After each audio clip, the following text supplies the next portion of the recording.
Good morning and namaste and welcome to everyone to today's session of Young Indian Theosophists of the Indian section. And today, and not only today, but all the Sundays of the November month will be very special sessions, except one of the one day Sundays when this is Diwali.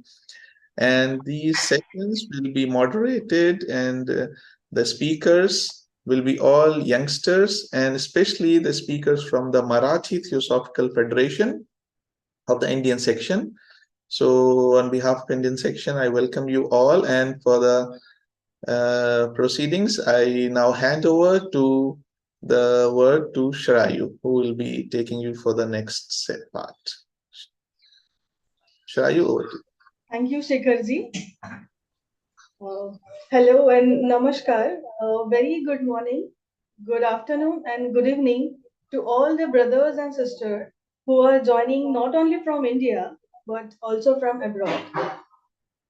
On behalf of Indian section and Young Indian Theosophist group, I, Sharayu, welcome you all of the first day of a 3 weeks lecture series. But before that, let us start with our universal prayer.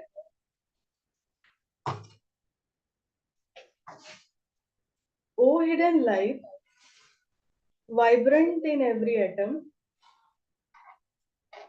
O hidden light, shining in every creature, O hidden love, embracing all in oneness, may each who feels himself as one with thee know he is also one with every other. Shanti, Shanti, Shanti.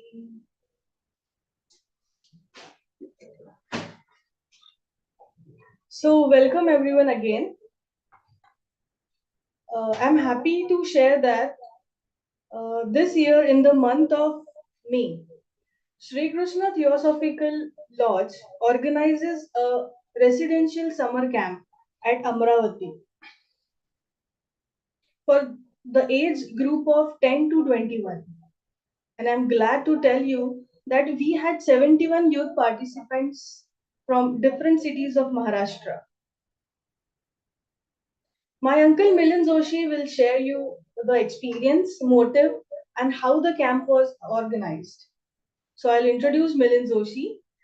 He is the secretary of Nagpur Theosophical Lodge and a joint secretary of Marathi Theosophical Federation.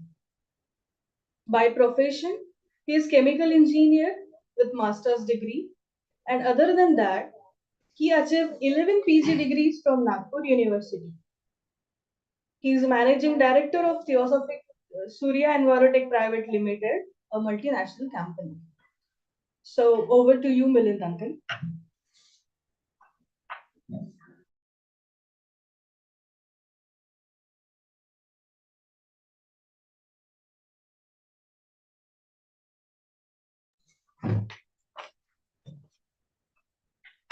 Good morning, one and all. I am very happy to talk few words about this November lecture series, in which all participants are from Marathi Theosophical Federation and especially from our Vidarbha region. To begin with, I will thank from the depth of my heart to our President Federation, Brother Advocate Sanjay Pote, who always encourage us all for participating in such different new events and activities. I also offer my humble gratitude to the organizers of Young Indian Theosophist and especially to my beloved brother Shikharji, who have provided this opportunity to these children, and even my gratitude to Indian section. As Sharayu told that in May 2023, Professor Dr. Manjusha Wankhede from Amravati, under the able guidance of Marathi Theosophical Federation, hosted this huge event of residential summer camp for children from her own home lodge Sri Krishna Theosophical Lodge, Amravati. I am lucky enough that Manjusha had involved me also in this event. There, I witnessed the evoluting great souls. In that camp, one event prepared lecture in which, as per the age of children, children were divided in 7 groups and mentors were assigned to them with specific book portion for the study.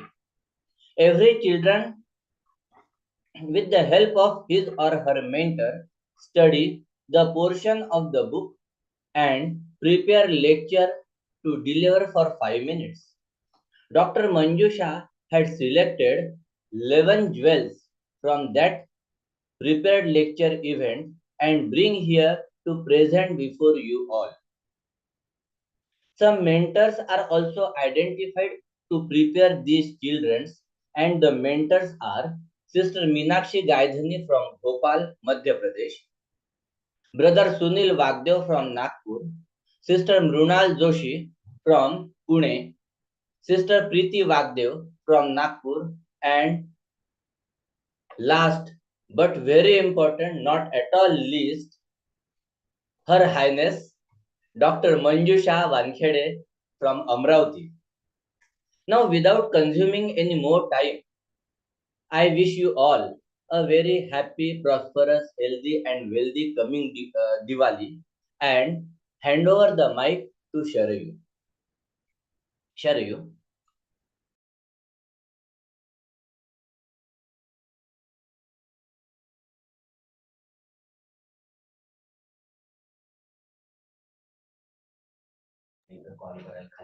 Thank you, Milind uncle. Okay. So today's title of the talk is Basis of Morality, written by Dr. Annie Besant, our second international president of Theosophical Society. Dr. Annie Besant's book, Basis of Morality, explores the foundation of morality and ethical principles. It is a thought provoking work that delves into various aspects of morality. The book Basis of Morality basically consists of 5 subparts. First is revelation, second, intuition, third, utility, fourth, evolution, and fifth is mysticism. Morality is a discipline of physical sense organs, emotions, desires, and thought process. The object of morality is universal happiness. Before we begin, we'll break down our discussion into key chapters from the book, providing a brief overview and insights. So let's begin by introducing our first speaker, Sis Bhargavi Patkar, a 10th grade student.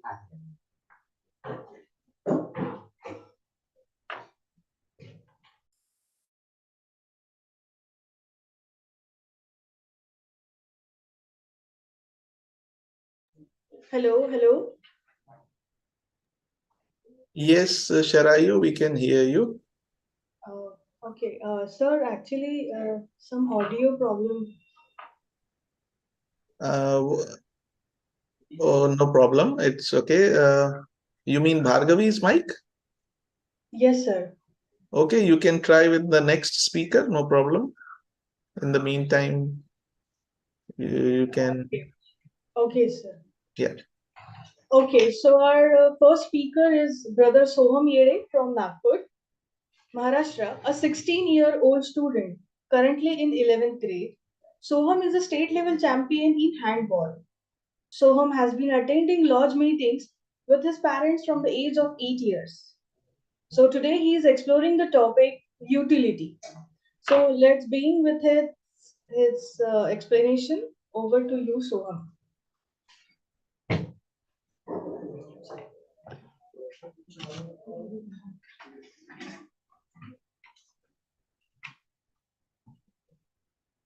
Thank you, sir. Yudai. Good morning, everyone. My name is Soham. Yeah, Soham, excuse me, can you switch on the video, please?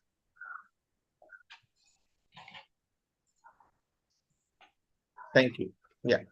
Good morning, everyone. My name is Soham and today's my topic is utility. We have now we have explored the utility as a basis of morality. Dr. Annie Besant says those whose conscience and intelligence doesn't follow or accept the contradictory maxim or precepts in revelation, those who are not able to grasp the varying voices of intuitions as a moral guides, they welcome the theory of utility as a basis of morality. This theory offers a rational and scientific foundation for moral principles, allowing intellectual inquiries and testing through reasons and experiences. Importantly, it didn't depend on antiquity or religious authorities and stood independently. It is free from the conflicts and elements found in past and present religions. According to the theory of utility, the foundation of morality is achieving the highest level of happiness for the largest number of people. Action that leads to this outcome are considered right, while those that do not are considered wrong. Dr. Annie Besant suggests that students should study history, analyze human experience, and deeply investigate human nature and relationship to develop a moral code aimed at achieving general happiness and well-being. Consider, for example, consider the person, for example, consider the concept of forgiveness in human history. When studying various historical events like conflicts and wars, we can see the profound impact of forgiveness is in promoting reconciliation and long-term peace. Analyzing the experiences of societies that have embraced forgiveness, such as post-apartheid in South Africa, we learn that forgiving past wrong can lead to healing and social harmony. Now, students could use this historical insight to elaborate a moral code that value forgiveness as a mean to resolve conflicts and promote well-being.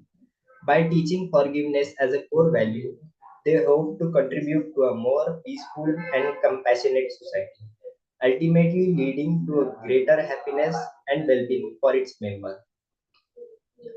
They suggest that throughout human history, moral principles and rules of conduct have often evolved informally based on practical experience and the necessities of life. People have learned what works and what doesn't in terms of ethical behavior through trials and errors without necessarily conducting formal investigation or creating comprehensive moral codes. This hand to mouth approach means that our understanding of morality has often been shaped by real life situations and consequences of our actions rather than by evaluating philosophical or ethical inquiries. It's a recognition that practicality often play a significant role in the development of moral guidelines. The basis of morality suggests that for most people, morality is a combination of partially accepted religious or moral teachings, along with a practical approach of doing what works best in their daily lives. People may not be deeply philosophical about their moral beliefs and often follow a morality that is based on their experiences and what seems to yield the best outcomes in their particular circumstances. For example, consider a person who believe in being honest because they were taught that honesty is a virtue in their religious upbringing. However, sorry, however, in their daily lives, they also realize that being honest tend to build trust in other with others and leads to more positive interactions. So, their moral behavior is a mix of their religious teaching and their observations of the practical benefits of honesty. This illustrates the idea that morality often combines elements of receiving wisdom and practicality. The theory of utility, specifically focusing on the principle known as the greater happiness of the greater number. This principle suggests that action and decision should be made with the aim of maximizing overall happiness for the largest group of people possible. However, Mr. Charles Bradlaugh, an English political activist and atheist, believed that this maxim did not adequately protect the interest of minority. To address this concern, he proposed an amendment to a principle by adding the phrase with the least injury to any. This addition implies that while seeking the greatest happiness for the majority, effort should also be made to minimize harm or injury to the minority. For example, let's say a government is considering a policy that would benefit the majority of its citizens but might negatively impact of small minority. Bradlaugh's modification would request policymakers to find Bradlaugh's modification would request policymakers to find way to implement the policy while minimize the harm or injury to the minority groups. Man is a social being and desires to live in relation with each other. This resulted in the formation of families.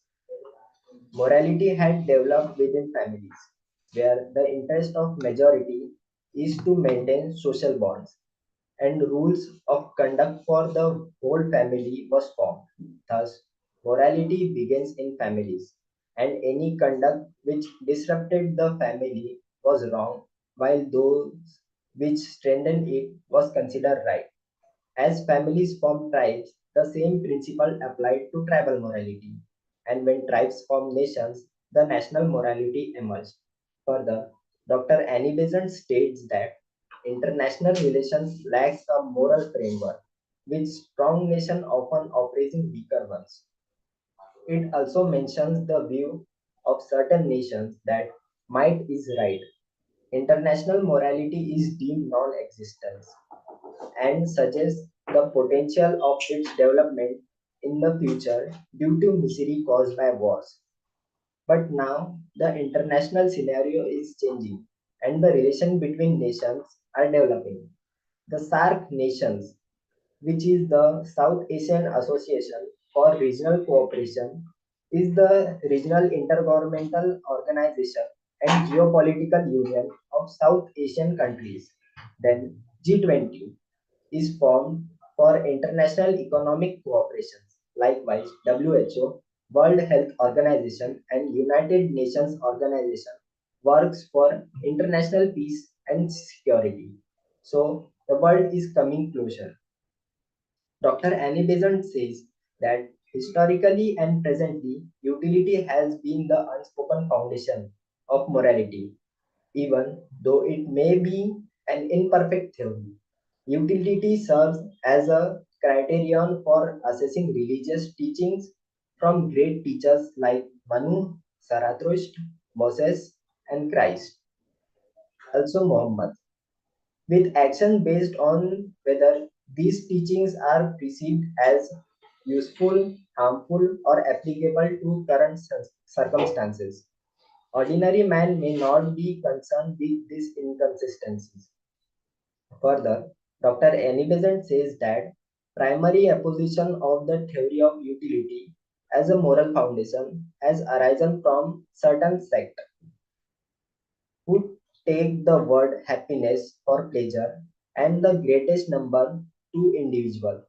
They criticize the maxim as a morality of swine and argue that virtue should be the ultimate goal for human rather than happiness.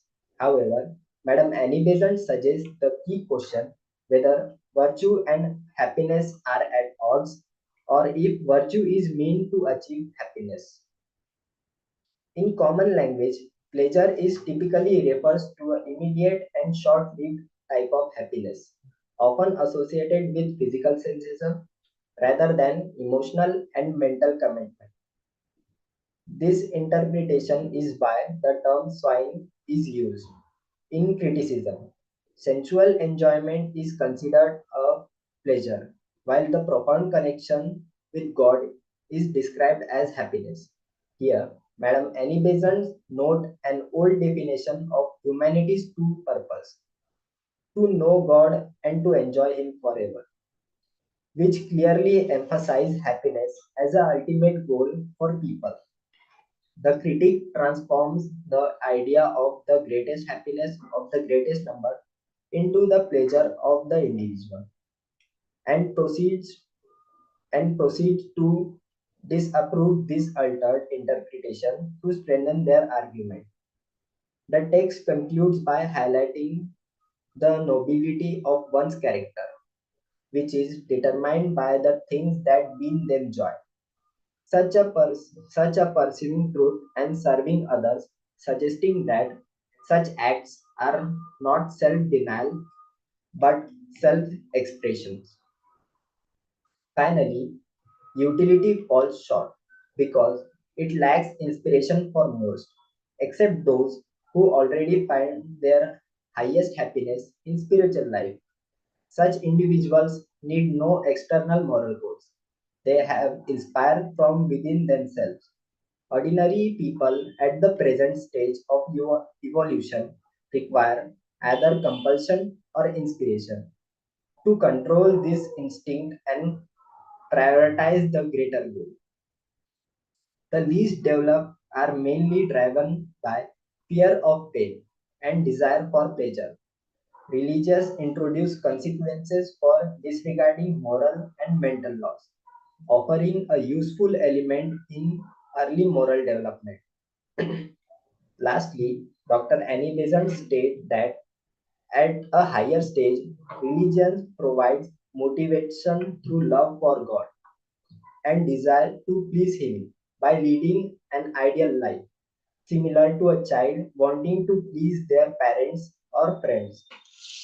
This inspires purity and self sacrifice, which is not ignoble. Additionally, the good of the peoples and humanity's future motivates some. However, utility fails with the selfish majority since it lacks a universal basis for morality and doesn't consider the happiness of the minority, while it holds truth and influences ethics. It's an incomplete theory, it's an incomplete foundation for of morality, and still further exploration is needed. That's all.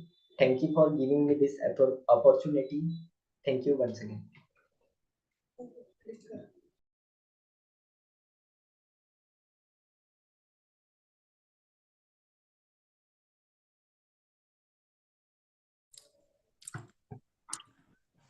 Thank you, Brother Soham, for your enlightening presentation. Your insights on the topic utility were valuable. So, let's review the topic of utility in short. Soham examines the idea that the utility or usefulness of actions and choices play a central role in determining their moral values. He discusses the concept of greatest good for the greatest number and how considerations of a utility guide moral decision making. Dr. Besant once said, the true basis of morality is utility. That is the adaptation of your actions to the promotions of the general welfare and happiness. The endeavors so to rule our lives that we may serve and bless mankind. So, very well done, Soham. So, without further delay, we have the next topic, evolution and mysticism. So, I'll introduce the next speaker, Bro Kaiwalya from Amravati, Maharashtra.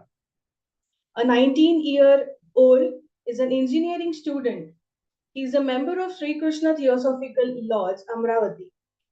He started attending lodge meetings from the age of 2 years with his grandparents and mother Manjusha Atya. He participated in the online lecture series of Marathi Theosophical Federation during the online lecture series during the COVID period. Also, he delivered a lecture on thought power and its control in the summer camp May 2023. The Marathi Theosophical Federation awarded him the late Pratibha Joshi Memorial Active Youth Award. The nature of the award is the sponsorship to attend Bhargavi summer camp. So today he'll provide insights in this two topic, evolution and mysticism. Kaiwalya, over to you. Thank you, Sharayu. Good morning, all. Today, I am going to talk on evolution and mysticism. Today, we are going to delve into the fascinating realm of morality. We are about to explore the idea that morality can be seen as a science with recognized laws capable of bringing universal harmony and happiness. The foundation of morality is based on the principles of evolution. According to this perspective, morality is viewed as a science of human relation and conduct governed by laws as immutable as those in nature. Just as we understand and respect the laws of nature in the physical world, we should also seek to understand and respect the laws of morality, for they are just as inviolable and unchanging. Evolution is the method of nature, and that wise individuals strive to align their behavior with natural laws.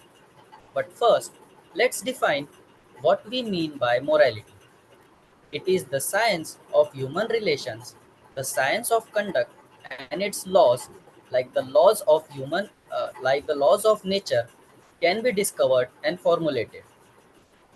To live in harmony with these laws is to find happiness, for in a realm of law, moving against these laws only leads to pain. Morality in this context is defined as the science of right conduct, guiding individuals and societies towards harmonious relations. Morality is universal and binding, applicable to individuals, families, societies, and nations. Now, you might be wondering, what role does evolution play in all of this? Well, if we base morality on evolution, we understand that it changes as societies evolve. The duties and responsibilities of a highly advanced civilization are not the same as those of a primitive society. This means that what is considering right and wrong must also evolve with time. What is considered right is that which promotes evolution and cooperation with the divine will, while wrong acts hinder evolution and work against this harmony. The idea is that by cooperating with evolutionary process, by striving for the greater good and unity, we create a more harmonious and prosperous society. Here, we distinguish two stages of evolution. First, the path of forthgoing, where individuals primarily work for themselves and their families. And the second, the path of return, where individuals prioritize the public good and service to others. Means, in the early stage of evolution, human beings are driven by desires and the pursuits of individual gain. This is a necessary part of the process as it develops our strength and capacity. But as we evolve, as our desires become more refined, we move towards a path of cooperation, of service to others. The virtues in these different stages differ, with desires driving evolution in the former and love and a sense of unity guiding the latter. Love holds together, while hate divides. The book emphasizes the importance of a sense of unity and love in the evolution of virtues, while hate and separateness lead to vices. Hinduism divides life into four stages, each with its set of appropriate virtues. These stages are student period, household period, the retirement period, and the ascetic period. In Vedic period, it is also known as Brahmacharya Ashram, Gruhastha Ashram, Vanaprastha Ashram, and Sannyas Ashram. These stages help guide individual in making decision about what is right and wrong at different points in life. Like in Brahmacharya Ashram, student stays with the Guru to learn from him. In Gruhastha Ashram, a man would carry out his duties towards his family and society. In Vanaprastha Ashram, a man was expected to detach himself from the household, retire to a solitary place, and lead a very simple life. And in Sannyas Ashram, the convention was to renounce all relations and lead life in order to understand the meaning of a human life and not to stay in one place. It emphasizes that morality is discoverable through observation, reasoning, and experiment similar to any other natural law. The text concludes that morality, when founded on the principles of evolution, becomes a rational practice and essential law of happy life and progress. Moving on to mysticism. Now, I will be talking about the intriguing realm of mysticism, exploring its role and significance as a basis for morality. Mysticism is a subject that often eludes easy definitions and description as it deals with profoundly personal experiences and insights often associated with the divine. We will examine the idea that mysticism can be a powerful driving force in the life of individuals, potentially impacting broader society. First, let's address the unique nature of mysticism as a basis for morality. Unlike other moral foundations such as revelation, intuition, utility, or evolution, mysticism is not universally applicable. It is inherently individualistic, a personal journey that cannot be prescribed for everyone. The mystic, one who experiences the divine, receives inner guidance and inspiration which may not hold authority for anyone else. However, the influence of mystics can be profound and their insights are often regarded as trustworthy revelations or intuitions. Mystics, mysticism and at its core is the realization of God or the universal self. It can be achieved through two main approaches. As a realization of God outside the mystic, often found with a religious context, or as a realization of God within oneself. In the first case, the mystics reaches this realization through intense love, devotion, and purity of life, often through practices like prayer and meditation. Such mystics, commonly found in various religious traditions, create an atmosphere of spirituality that uplifts those around them. They may inspire individuals to seek higher ideals in their own lives. It's essential to understand that many external mystics view the world as antagonistic to the spiritual life. They often call on people to withdraw from worldly affairs rather than seek to improve them. This view is prevalent in various regional traditions, particularly in Western Roman Catholicism, where secularism is considered a mark of the religious life. Moreover, mystics who experience God outside themselves may draw their moral code from the revelation of their religion. This can lead to situations where mystics become instruments of their understanding of the divine will, which, if not tempered by love and reason, can result in fantasism or even cruelty. In contrast, mystics who realize God within themselves engage in a different kind of journey. It requires deep meditation and intense concentration, owning the ability to control the body, emotions, and the mind.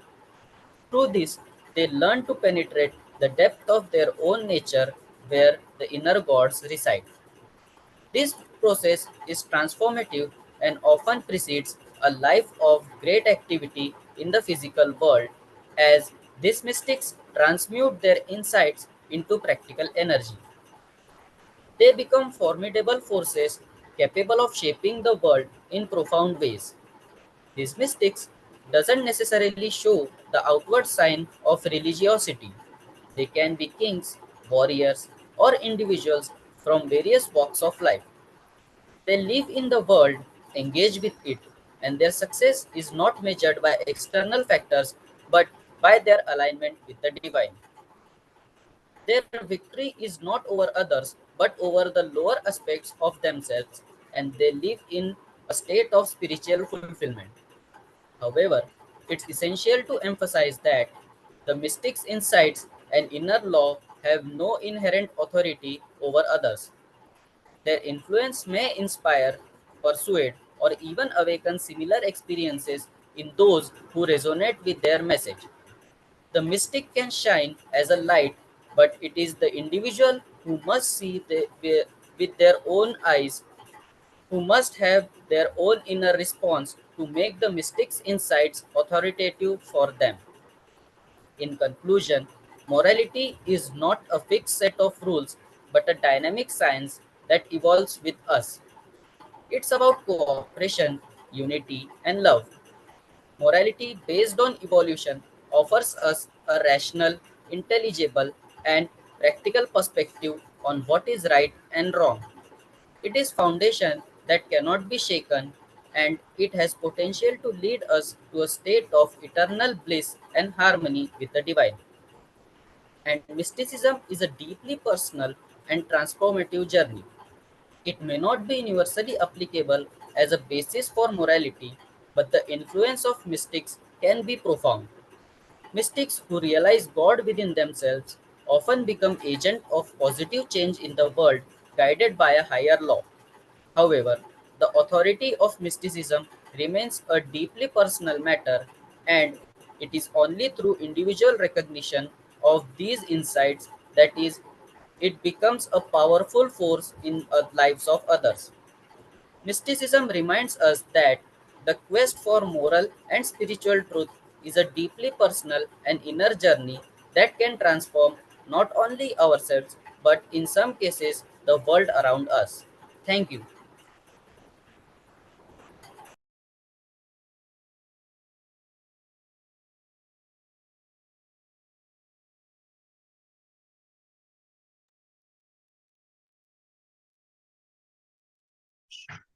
Sharayu?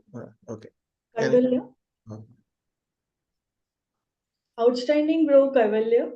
Your talk was insightful and it encouraged all of us to view those topics from a different perspective. Thank you for sharing them. So let's recap those topics. Kaivalya highlights the significance of evolution as a fundamental factor in shaping modern principles and how the process of evolution, both in biological and spiritual sense, influence the development of human ethics. These two sections, sorry, evolution and mysticism, contributes to Dr. Bazin's overreaching exploration of morality, clarifying the interconnectedness of human evolution and spiritual insight in the formation of ethical principles. So, to wrap up, we have the last two subparts to discuss revolution and intuition.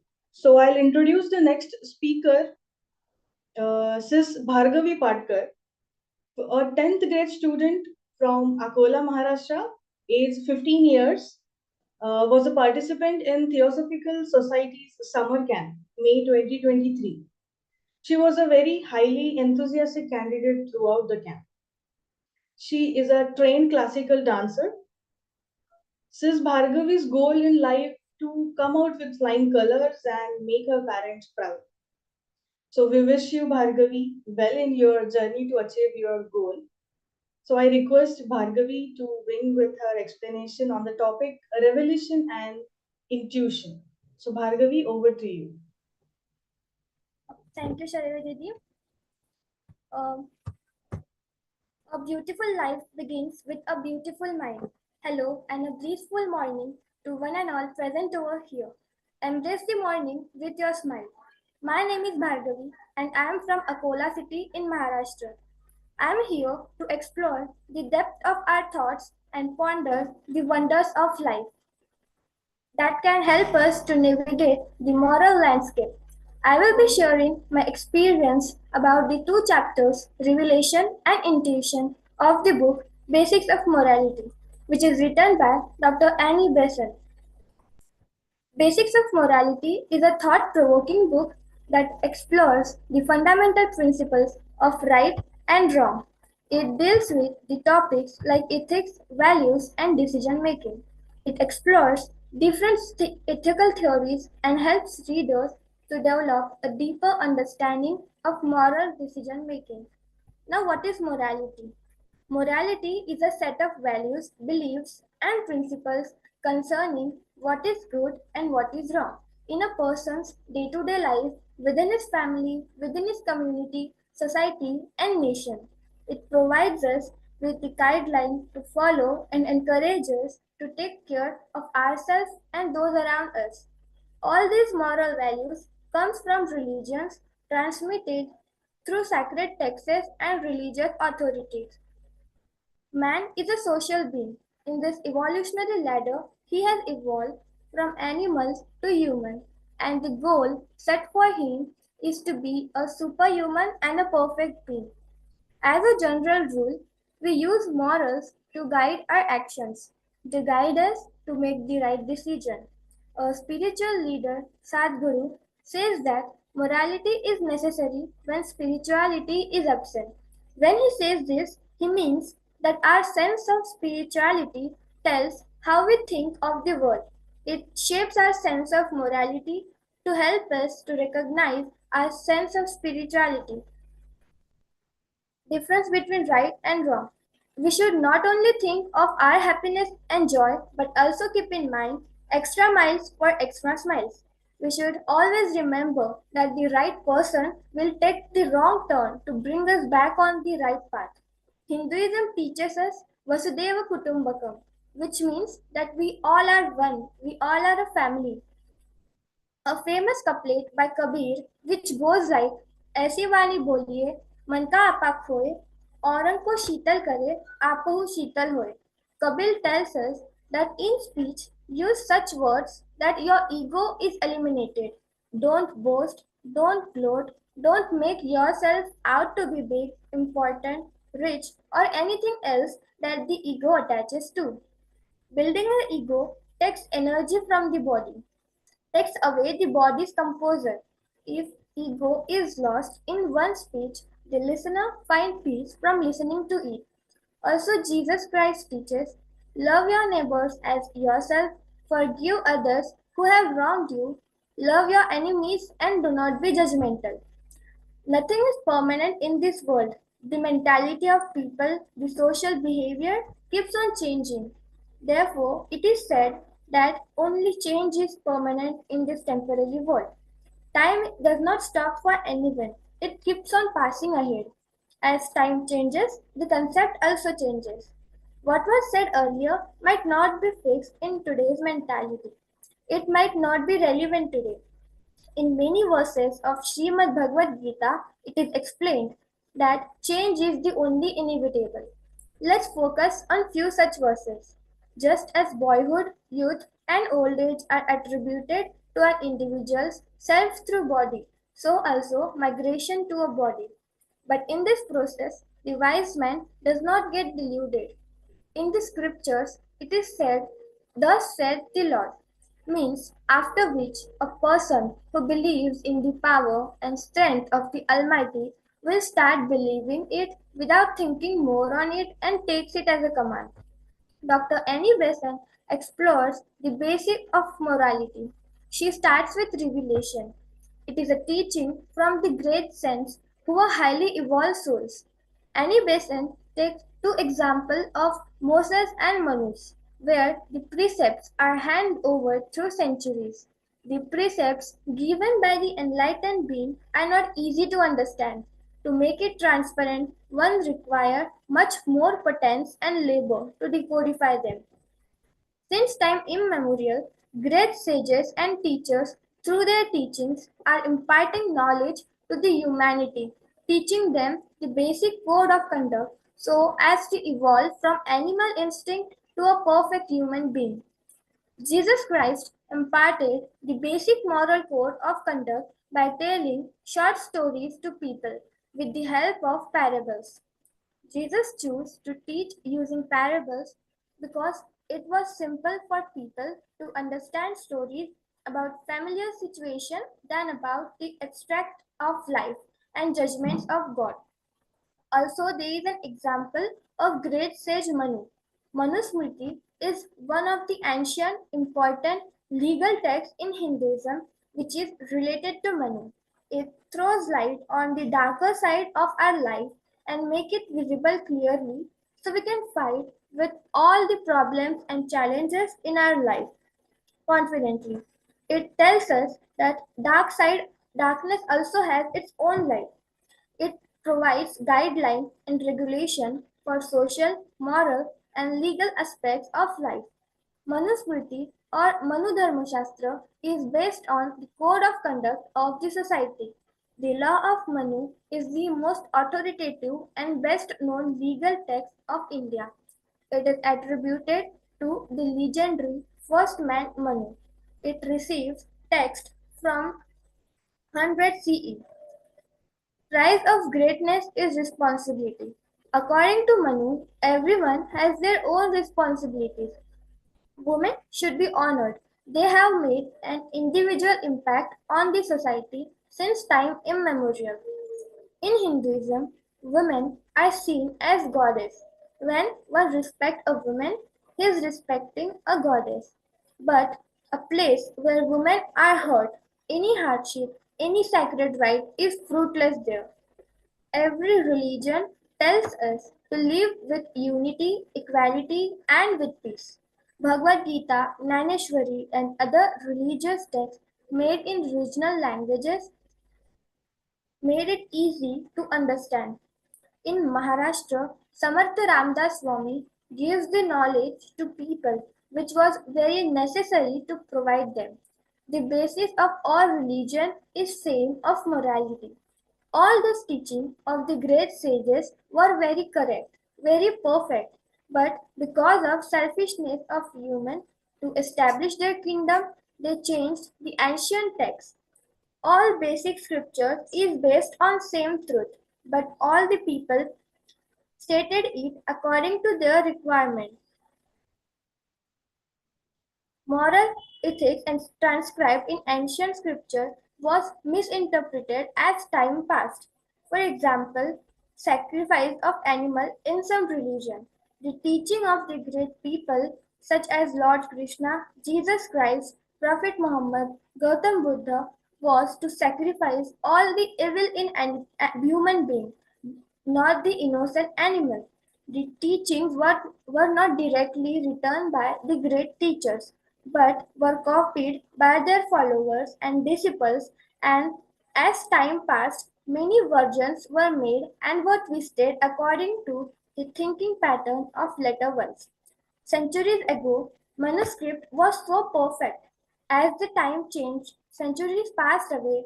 With this unstoppable time, it is believed that the original form of Manusmriti was changed and inserted with the commentaries and opinion of the writers rather than the original content. Because many things written in manuscript contradict with each other.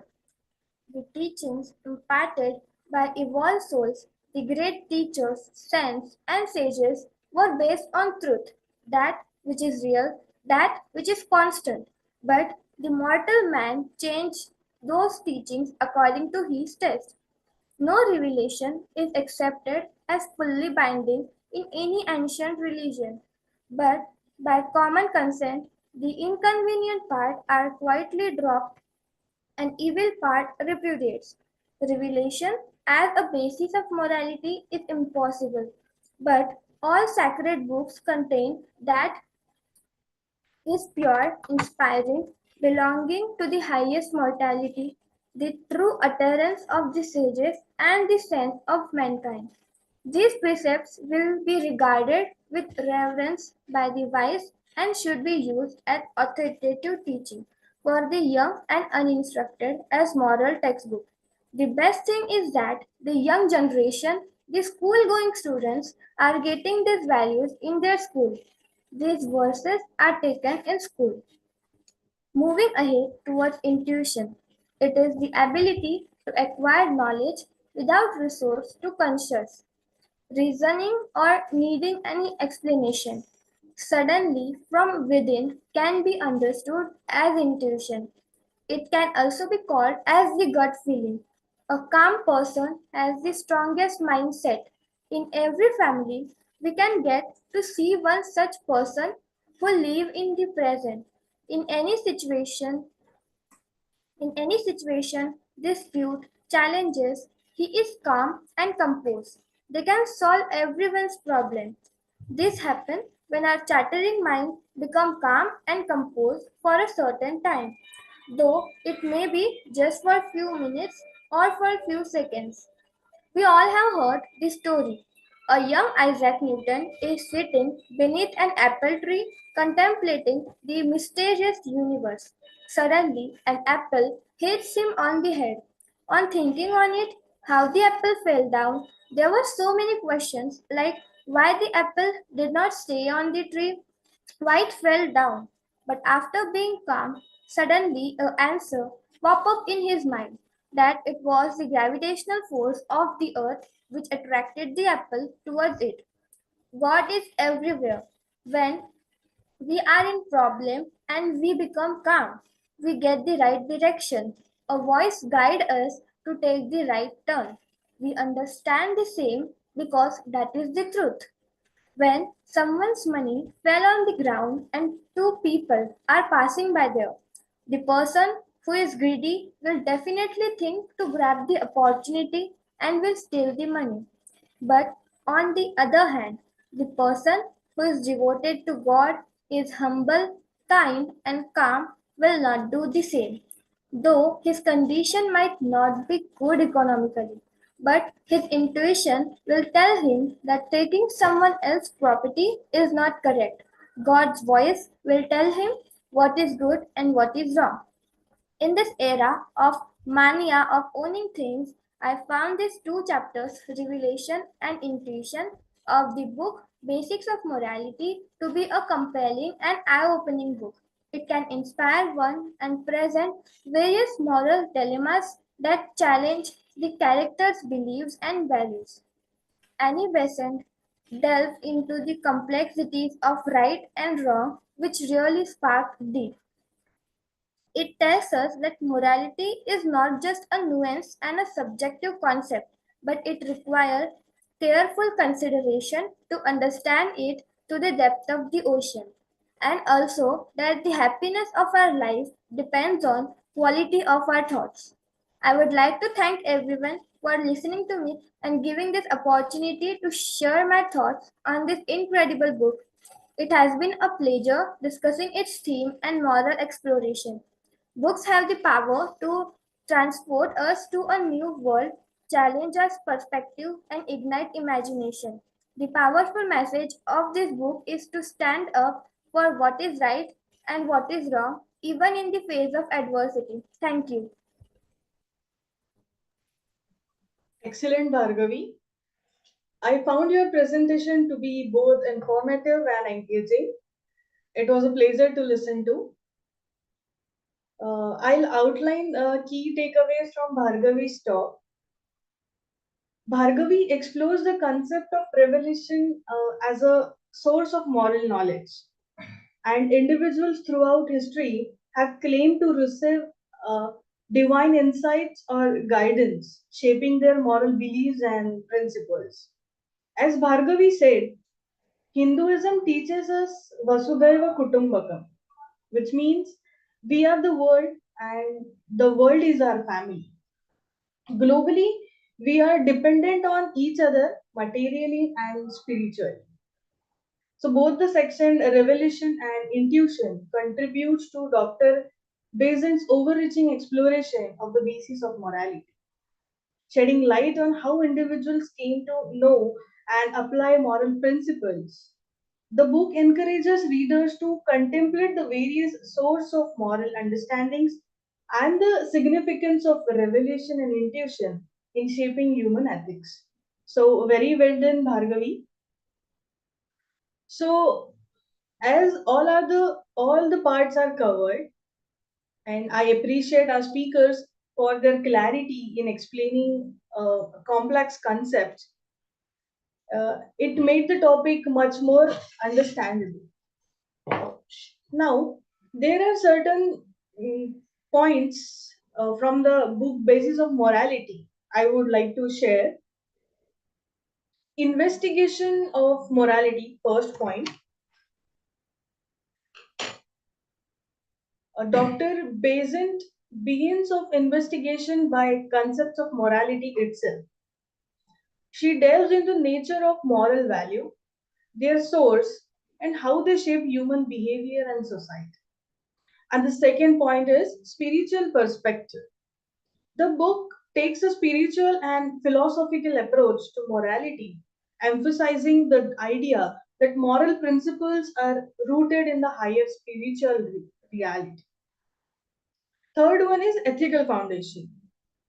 Dr. Besant explores the ethical foundation of morality, examining concepts as a duty, virtue, and conscience. She discusses how these principles guide human conduct and contribute to personal and social well being. And the fourth point is a role of education. The author, Annie Besant, also emphasizes the role of education in cultivating moral character and ethical awareness. Dr. Besant believes that a well rounded education is essential for nurturing individuals with strong moral values. And the fifth point is practical applications. While the book Basis of Morality explores abstraction philosophical concept, it also addresses the practical applications of moral principles in everyday life. The book Basis of Morality is a philosophical exploration of nature of morality, its origin and its practical significance in human life. So we have tried to explore the importance of the book and how it impacts our day-to-day life. I am thankful to each and every one of you. Your presence and attention have been invaluable. Without your support, this meeting would not be possible. Thank you for your time and involvement, and special thanks to Shikhar ji. And thanks to all the mentors. And I request Shinde Azoba to shower his blessings on all of us. So please, Azoba, over to you. Oh, as a grandfather, I bless you all. I was very happy to listen you, your voice, the theosophical principles through the young voice. Really, really, wholeheartedly, I congratulate you for your efforts, and I also congratulate those who have given you the write-up. That was also very appreciable and very apt to this situation in these days.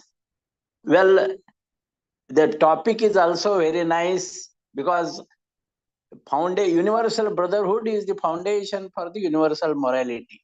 That is what masters have told us. And you are thinking of morality. Morality's roots are based in our ethics. And these ethics, as I said, because these roots are not in the mind and brain complex, but they are in the heart feelings.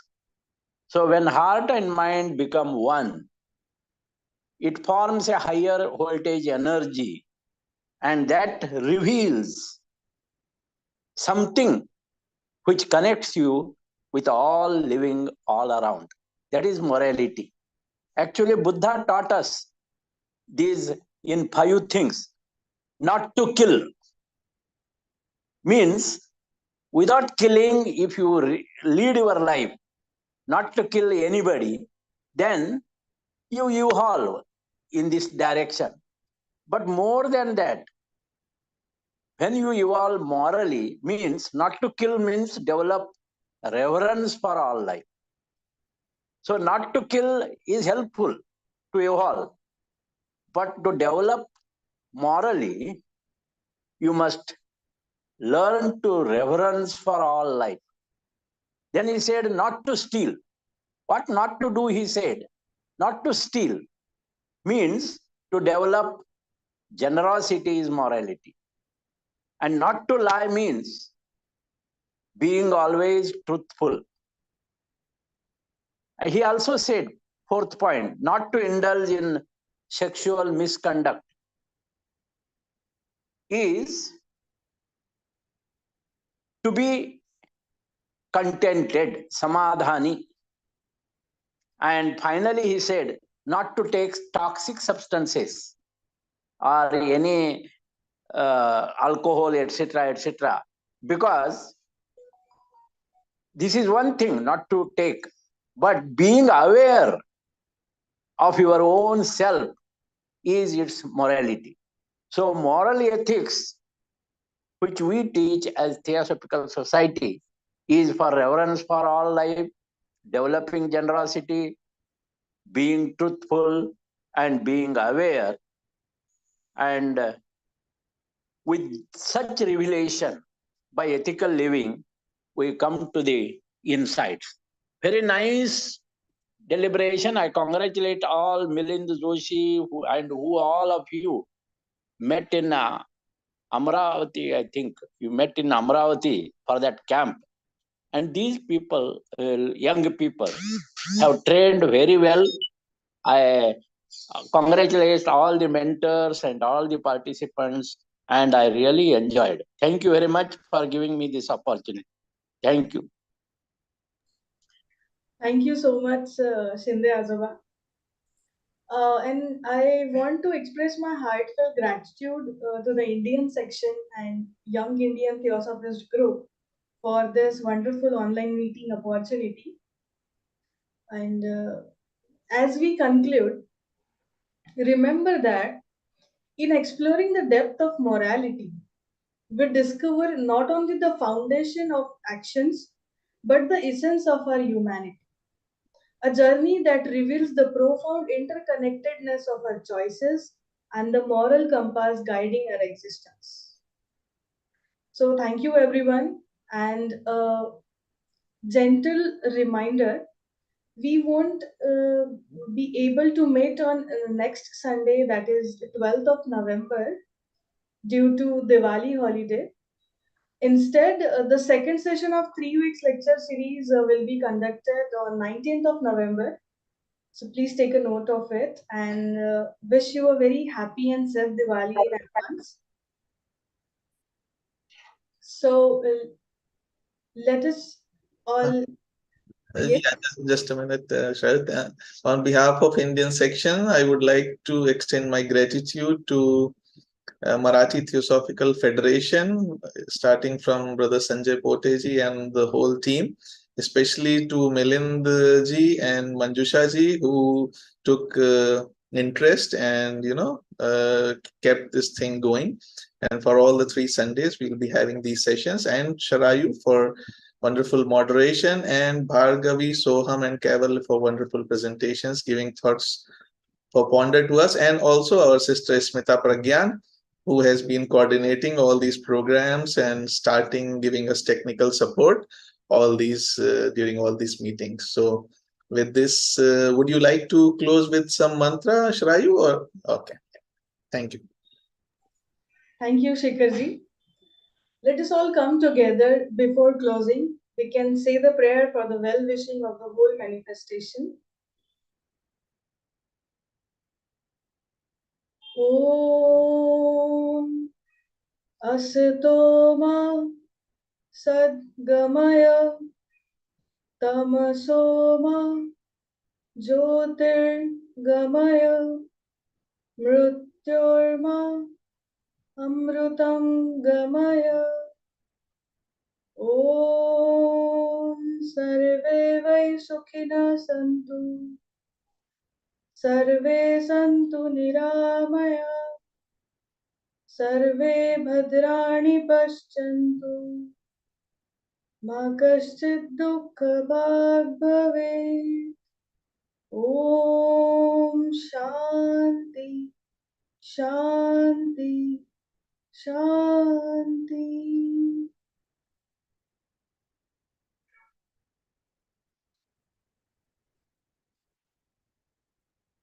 Thank you everyone. Have a great Sunday and a week ahead. Thank you. Thank you, everyone.